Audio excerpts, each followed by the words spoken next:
जम्मू कश्मीर में internet service और दीगर खिदमात के मुअत्तली पर आज सुप्रीम कोर्ट को फैसला सुना सकता है फैसला। Justice N V. Raman, justice B R. Gavai और जस्टिस सुभाष रेड्डी के बेंच ने फैसला महफूज रखा था। पाबंदियों के खिलाफ अनुराधा भसीन और गुलाम नबी आज़ाद अर्जी गुजारों में शामिल है।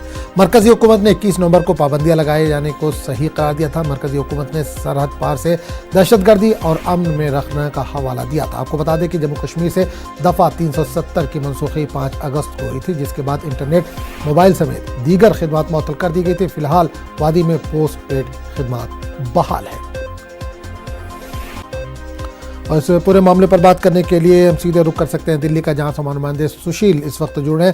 सुशील, आज सुप्रीम कोर्ट एक बड़ा फैसला सुना सकता है। इंटरनेट सर्विस जम्मू कश्मीर में जो बंद थी आज से शुरू हो सकती है, क्या खबर है?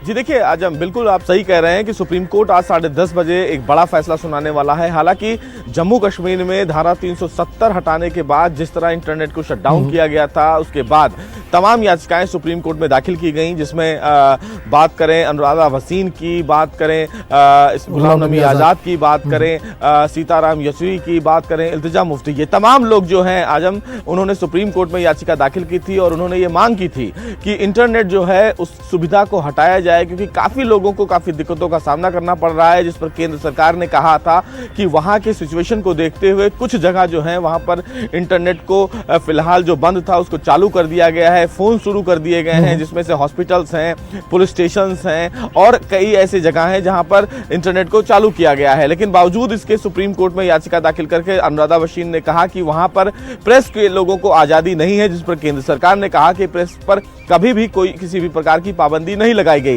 लेकिन उस समय सिचुएशन जैसा था, उस सिचुएशन के आधार पर सुप्रीम कोर्ट ने भी केंद्र सरकार को यह कहा था कि सुप्रीम कोर्ट केंद्र सरकार वहां की परिस्थितियों को बेहतर समझती है और अपने आधार पर फैसला ले। लेकिन बावजूद इसके सुप्रीम कोर्ट में कई याचिकाएं दाखिल की गई, जिसमें कहा गया कि लोगों का अपना राइट है और वहां पर इंटरनेट की सुविधा बंद होने की वजह से काफी लोगों को दिक्कतों का सामना करना पड़ रहा है। और इसीलिए सुप्रीम कोर्ट ने केंद्र सरकार से यह पूछा था कि किन परिस्थितियों में वहां पर इंटरनेट को बंद किया गया है। हालांकि उस पर केंद्र सरकार ने अपना जवाब भी दिया है, लेकिन आज सुप्रीम कोर्ट का फैसला यह तय करेगा कि केंद्र सरकार ने जो फैसला लिया था क्या वो सही है और क्या सुप्रीम कोर्ट के इस फैसले के बाद वहां पर इंटरनेट की सुविधा चालू की जाएगी या नहीं की जाएगी। याचिकाकर्ताओं के द्वारा आज बार बार यह कहा जा रहा है कि कुछ कश्मीर में ऐसी जगह हैं जहां पर अभी भी इंटरनेट नहीं खोले गए हैं, चाहे वो घाटी हो, चाहे वो जम्मू कश्मीर के वो तमाम अति संवेदनशील स्थान हो, जहां पर ऐसा लग रहा है केंद्र सरकार को कि अगर वहां पर इंटरनेट चालू किया जाएगा तो स्थिति बदल जाएगी। लेकिन बावजूद इसके सुप्रीम कोर्ट ने केंद्र सरकार की इन दलीलों को नहीं माना था और अपना फैसला सुरक्षित रखा था। बिल्कुल सुशील, एक चीज और जानना चाहेंगे, केंद्र सरकार का इस पूरे मामले पर क्या कहना है? क्योंकि 21 नवंबर को वहां पर पाबंदी लगाई गई थी, जब से 21 नवंबर से वहां पर इंटरनेट सर्विस जो है वो बंद है। पोस्टपेड को तो कुछ शुरू किया गया, लेकिन प्रीपेड को लेकर अभी भी चीजें वहां पर कई चीजें बंद है, मोबाइल सर्विस भी बंद है। तो किस तरह का केंद्र का किस तरह का रिएक्शन आ रहा है? क्योंकि उन्होंने लगातार ये अपनी दलील में कहा था कि सरहद पार से जो दहशतगर्द हैं वो अमन में रखना डाल सकते हैं। इस ताल्लुक से इन्होंने जवाब दिया था सुप्रीम कोर्ट को।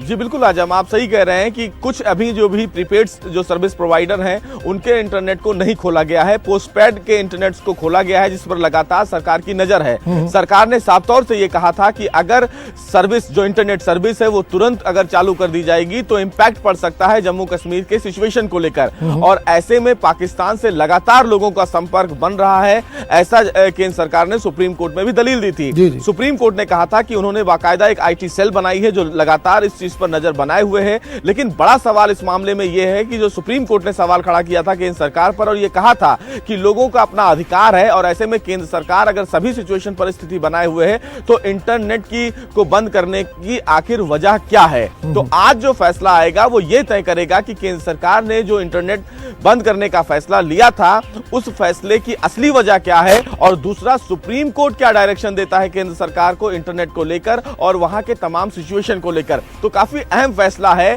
और ऐसे में उन तमाम याचिकाकर्ताओं को भी सुप्रीम कोर्ट के फैसले का इंतजार है जो लगातार ये मांग कर रहे थे कि वहां पर इंटरनेट खोला जाए। उसमें से अगर बात करें गुलाम नबी आजाद का, तो गुलाम नबी आजाद को जब जम्मू कश्मीर जाने का आदेश सुप्रीम कोर्ट ने दिया था तो उन्होंने अपने भी हलफनामे में ये कहा था कि हमने वहां विजिट तो किया, लेकिन जो सिचुएशन कश्मीर की है वो सिचुएशन कश्मीर में देखने को नहीं मिली है।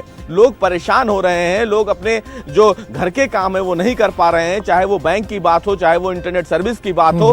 कई जगह पर चीजों को बंद किया गया है, जिस पर सुप्रीम कोर्ट ही अमल कर सकता है और केंद्र सरकार को आदेश दे सकता है। केंद्र सरकार ने तमाम वकीलों के द्वारा उनके सबमिशन को रिकॉर्ड पे लिया, केंद्र सरकार के सबमिशन को रिकॉर्ड पे लिया, लेकिन आज का जो फैसला है वो ये तय करेगा कि केंद्र सरकार ने इंटरनेट बंद करने का जो फैसला लिया था, क्या तथा कथित वो सही था या नहीं था। और इसी फैसले पर कहीं ना कहीं केंद्र सरकार के फैसले को भी एक बड़े इंपैक्ट पर देखा जा सकता है कि अगर सुप्रीम कोर्ट केंद्र सरकार के इस फैसले को सही मानता है तो यानी कि ये साफ है कि जो लगातार केंद्र सरकार ये कह रही थी कि दहशतगर्दों से संपर्क, यानी कि जो सीमा पार के लोगों से संपर्क बनाने की कोशिश की जा रही है, वो बात एकदम सही हो सकती है। लेकिन हमें इंतजार करना होगा 10:30 बजे का, जब देश की सबसे बड़ी अदालत ये तय करेगी कि केंद्र सरकार ने जो नोटिफिकेशन जारी किया था वो सही था इंटरनेट बंद करने की परिस्थिति को लेकर, वो कितना सही है। चलिए, बहुत बहुत शुक्रिया सुशील इस तमाम जानकारी के लिए।